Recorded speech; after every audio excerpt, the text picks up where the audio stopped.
आज के इस वीडियो में हम पढ़ने वाले हैं क्लास 10th साइंस का चैप्टर नंबर है 12, जिसका नाम है विद्युत और इंग्लिश में इसको बोलते हैं क्या, इलेक्ट्रिसिटी। और इस चैप्टर के अंतर्गत आज हम पढ़ेंगे ओम्स लॉ या फिर ओम का नियम।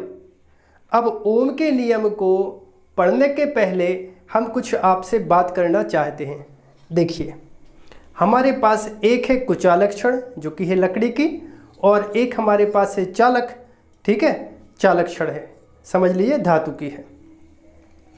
अब इसमें से जैसे हम ये चालक क्षण लें और इसको जाकर हम चूल्हे में लगा दें तो हम क्या देखेंगे, चूल्हे मतलब गैस का जो स्टोव होता है उस पर हम रख देते चूल्हे पर, तब हम क्या देखेंगे कि जो चालक क्षण है जो चूल्हे के संपर्क में वहाँ पे आग जल रही है, तो हम क्या देखेंगे कि चालक क्षण धीरे धीरे धीरे धीरे क्या हो रही है, गर्म होने लगी है।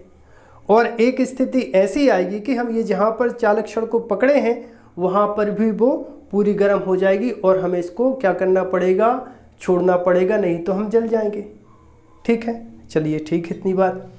अब जैसे हम ये लकड़ी का टुकड़ा लें और जाके हम इसको चूल्हे में लगा दें और यहाँ पर हम पकड़ें, तब क्या होगा, तब हम जलेंगे क्या, नहीं जलेंगे। इसका मतलब ये है कि इसमें ऊष्मा का प्रवाह नहीं होता। हमें पता चल गया कि जो चालक होते हैं उसमें ऊष्मा का प्रवाह होता है और जो कुचालक होते हैं उसमें ऊष्मा का प्रवाह नहीं होता।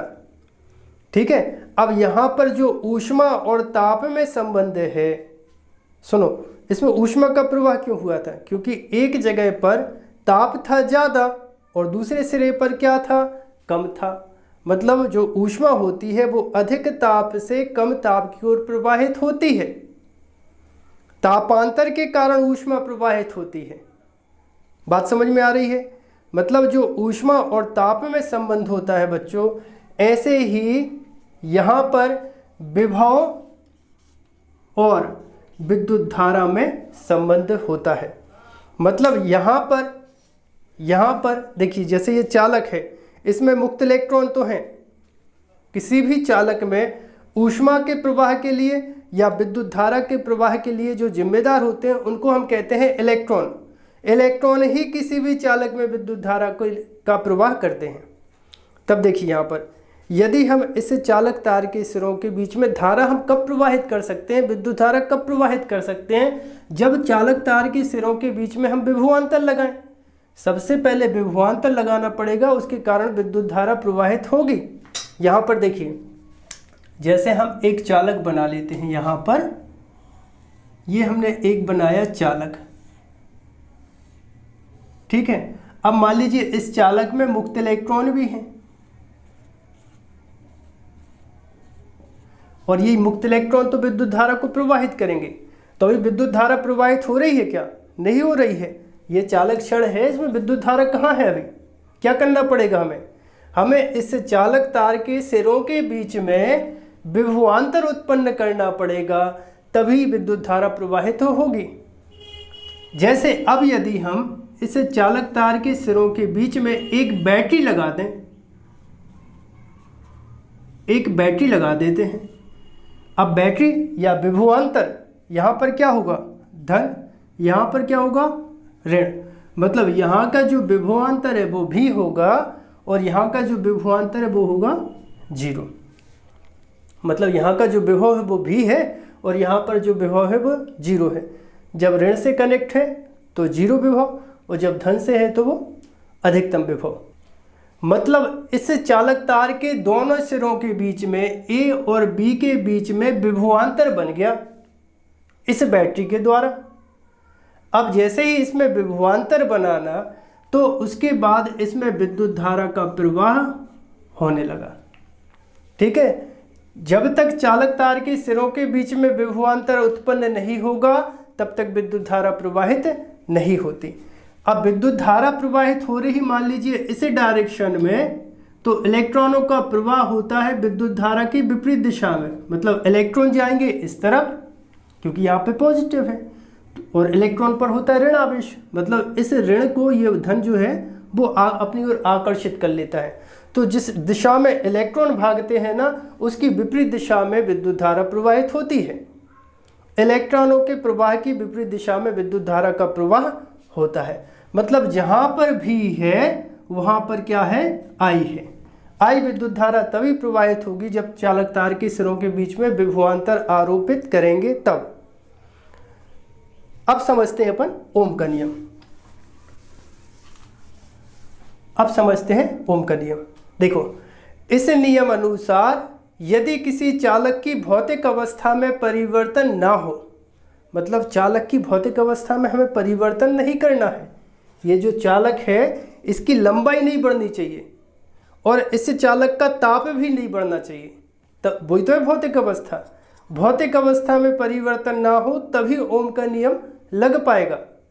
दूसरी बात क्या है, ओम का नियम तभी लागू होगा जब धातु चालक हो।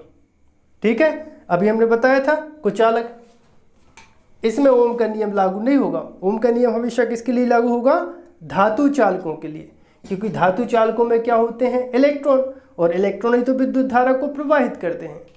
तो यदि किसी चालक की भौतिक अवस्था में परिवर्तन ना हो तो चालक तार के सिरों के बीच लगाया गया विभवांतर चालक तार में प्रवाहित होने वाली विद्युत धारा के अनुक्रमानुपाती होता है। इसका मतलब क्या हुआ, इसका मतलब हुआ भी अनुक्रमानुपाती आई। मतलब ये है कि विभवांतर का यदि हम मान बढ़ाएंगे तो विद्युत धारा का मान भी बढ़ेगा, भी का मान बढ़ाओगे तो आई का मान बढ़ेगा। या फिर क्या होगा, प्रोपोर्शनल टू का साइन हटा देते हैं तो भी बराबर आ जाएगा आर आई।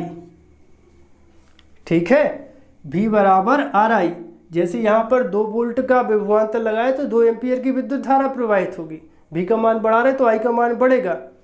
लेकिन आई का मान डिपेंड करेगा आर पर। चालक तार का जो प्रतिरोध है, भाई यहाँ पे ये जो इलेक्ट्रॉन है ना, इलेक्ट्रॉन आसानी से थोड़ी ना दौड़ पा रहे चालक के अंदर। जैसे हम पृथ्वी पे चलते हैं तो हमारी गति का विरोध कौन करता है, घर्षण बल। उसी तरह से जब चालक तार में जो विद्युत धारा प्रवाहित हो रही है उस विद्युत धारा का मान निर्भर करेगा प्रतिरोध पर। अब देखिए, इसमें विद्युत धारा का प्रवाह तो नहीं हो रहा। क्यों नहीं हो रहा, इसका जो प्रतिरोध है, कुचालक है तो कुचालक का जो प्रतिरोध होता है वो अनंत होता है, तो इसमें विद्युत धारा का प्रवाह तो हो नहीं सकता। सो भी बराबर क्या आ जाएगा, आर आई।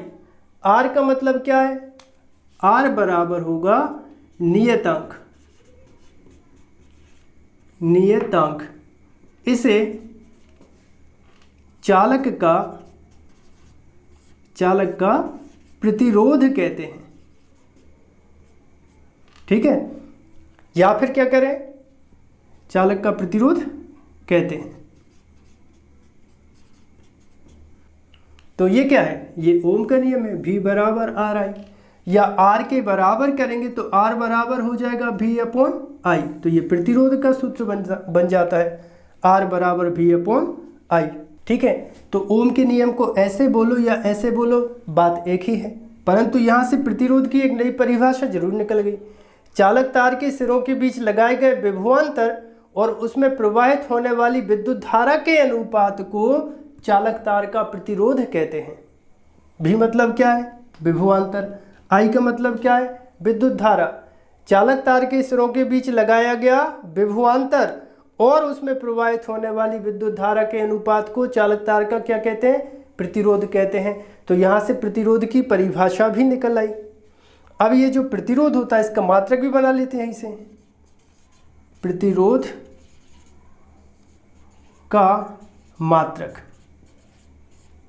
प्रतिरोध का मात्रक यहाँ पर देखिए, आर बराबर विभव या विभवांतर का मात्रक क्या होता है, वोल्ट। वोल्ट। विद्युत धारा का मात्रक क्या होता है, एम्पियर। यदि चालक तार के सिरों के बीच 1 वोल्ट का विभवांतर लगा दें जिससे चालक तार में प्रवाहित होने वाली विद्युत धारा का मान 1 एम्पियर हो, तो उस चालक का जो प्रतिरोध होता है वो 1 ओम कहलाता है। 1 ओम। ठीक है, ओम का एक साइन भी होता है, इस तरह से बना देते हैं। ठीक है, ये क्या है, ओम का साइन है। तो या तो ओम लिख दो या फिर ये साइन लगा दो। आई होप आप सभी को वीडियो पसंद आया होगा। यदि आप सभी को वीडियो पसंद आया हो तो आप हमारे चैनल को सब्सक्राइब करें, वीडियो को लाइक करें और वीडियो को अपने दोस्तों के साथ शेयर करें।